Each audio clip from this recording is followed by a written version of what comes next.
রান্নাটা একটু অন্যরকমভাবে করবো।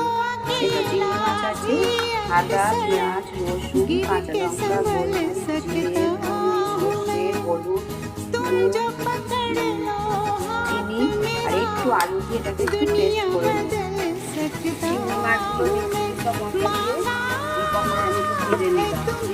আর কড়ার একদিকে তেলটা ছিল, ওটা একটু পেঁয়াজটা ভেজে নিয়ে পেঁয়াজ ভাজা আমার হয়ে গেছে।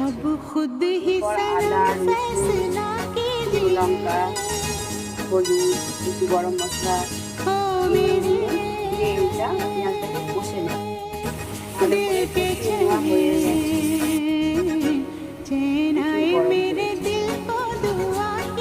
এরপর এই যে মশলা ধোয়া কাটি দিয়ে জলটা ছিল ওটা দিয়ে ফুটিয়ে নেব। ভালো করে নাড়িয়ে নেব, নাড়িয়ে একটু ফুটতে দেব।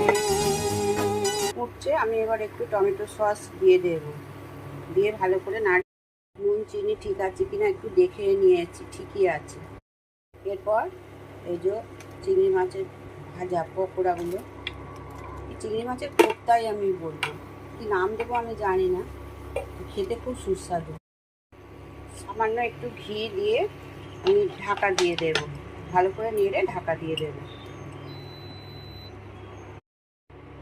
আমার রেডি হয়ে গেল চিংড়ি মাছের কোপ্তা কারি। আর এদিকে হচ্ছে করলা, বেগুন, আলু দিয়ে একটু তরকারি। গরম মশলাটা অ্যাড করতে ভুলে গেছি, তো গরম গরম অবস্থায় একটু গরম মশলা অ্যাড করে দিই।